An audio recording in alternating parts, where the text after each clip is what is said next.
केंद्र सरकार की तानाशाही नीतियों के खिलाफ जिला कांग्रेस कमेटी ने आज हमीरपुर शहर में रैली निकाली और जोरदार प्रदर्शन किया। कांग्रेस पदाधिकारी तथा कार्यकर्ताओं ने केंद्र सरकार के खिलाफ जमकर हमला बोला।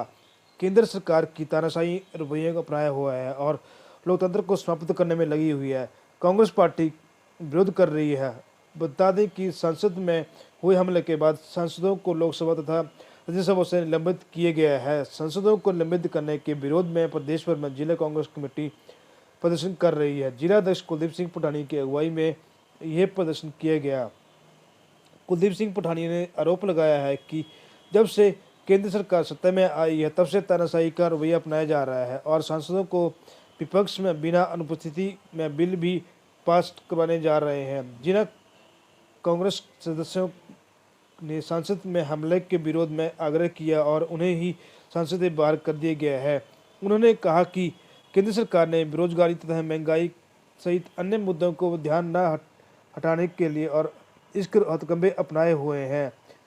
जिला अध्यक्ष कुलदीप सिंह पठानी ने कहा कि प्रदेश सरकार की 3 गारंटियां पूरी की है और चौथी गारंटी जनवरी में भी पूरी की जाएगी। उन्होंने कहा कि केंद्र सरकार से मदद मिलनी चाहिए थी लेकिन ऐसा नहीं हुआ है और भाजपा नेता कर आरोप लगाते रहते हैं कि मात्र राजनीति के खिलाफ ही प्रदर्शन किए जा रहे हैं। अब वहाँ बोला है ताना सा, ये तो गारंटियाँ आई है। गारंटियाँ हमारी सरकार ने, प्रदेश की सरकार ने 3 गारंटियाँ पूरी की हैं।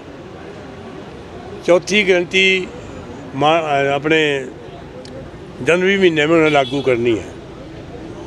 हमारी गारंटियों के लिए तो विधानसभा में हंगामा हो रहा है, सड़कों पे भी हंगामा हो रहा है, लेकिन इनकी गारंटियों के ऊपर आज तक कुछ नहीं हुआ। ना 2 करोड़ नौकरियां मिली, ना 15 लाख मिले।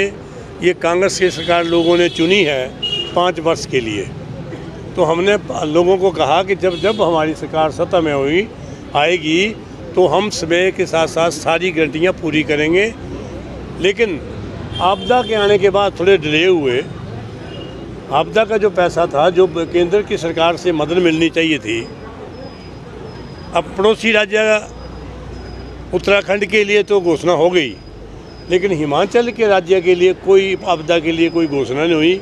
न राष्ट्रीय घोषित हुआ, न स्टेट का आपदा प्रबंध हुआ। और प्रधानमंत्री ने कम से कम जो कहता था कि हिमाचल मेरा दूसरा घर है, आज वो दूसरे घर के लोगों को देखने तक नहीं आया। पैसा तो क्या देना। जो 4 हमारे वहाँ मंत्री MLA MP हैं, वो भी यहाँ के लोगों में आके गुमराह कर रहे हैं, लेकिन प्रधानमंत्री के पास मांग नहीं रह जाके। फिर वाकई ही हमारी वस्तुस्थिति हिमाचल प्रदेश की बड़ी गंभीर है। लगभग 4000 घर, कितने लोग गए, पशु गए, मकान गिरे, ज़मीनें वहीं। हमारे लिए कोई मदद नहीं आई है, लेकिन एक झूठ के साथ यहाँ आते हैं कि हमने दे दी है, लेकिन आज तक उसके लिए कोई मदद नहीं की। हमें चाहते हैं कि हिमाचल प्रदेश में जब आपदा के ऊपर एक प्रस्ताव पारित हुआ तो ही भाजपा जो वॉकआउट कर गई थी, जबकि वॉकआउट करने की बजाय इनको समर्थन करना चाहिए था, ताकि हम समझते हैं कि इनको लोगों के प्रति और आपदा के बीच जो लोग बर्बाद हुए उनकी सहानुभूति है। इस सरकार को कोई सहानुभूति नहीं है। ये सिर्फ वोटों के लिए सहानुभूति करती है, कभी किसी का उठा देगी, कभी कुछ कर देगी। और आज भी जो केंद्र संसद में जो हमला हुआ है, आज तक ये पता नहीं लगा इतने दिनों में कि वो जिनको पकड़ा गया वो क्या बोल रहे हैं, कहाँ के हैं, क्यों आए थे। कोई शब्द बाहर नहीं निकला। ये भी इनके बीच एक चाल होगी, हो सकता है इन्होंने जानबूझ के कराया है ताकि लोगों का ध्यान भटके।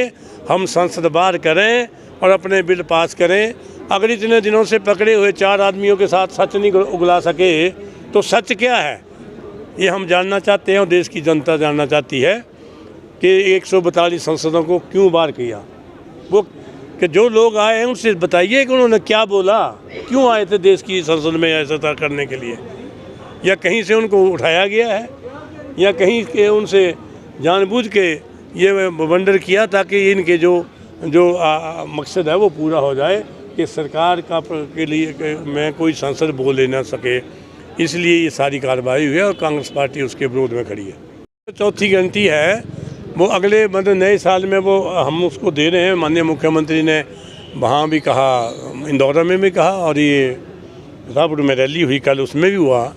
लेकिन हम ये जानना चाहते हैं कि जो हाथ में गोबर लेके आ रहे हैं, जरा देखना उनके घर में है कोई भैंस या कटी या गाय रखी है। वो भी सड़क से लेके आ रहे हैं, जो हमारा पशु हैं उनका गोबर उठा के ले जा रहे हैं और राजनीति कर रहे हैं। बड़ी शर्म की बात है। अगर अपने घर से लाएंगे हम मानेंगे कि उनके घर में भैंसें हैं।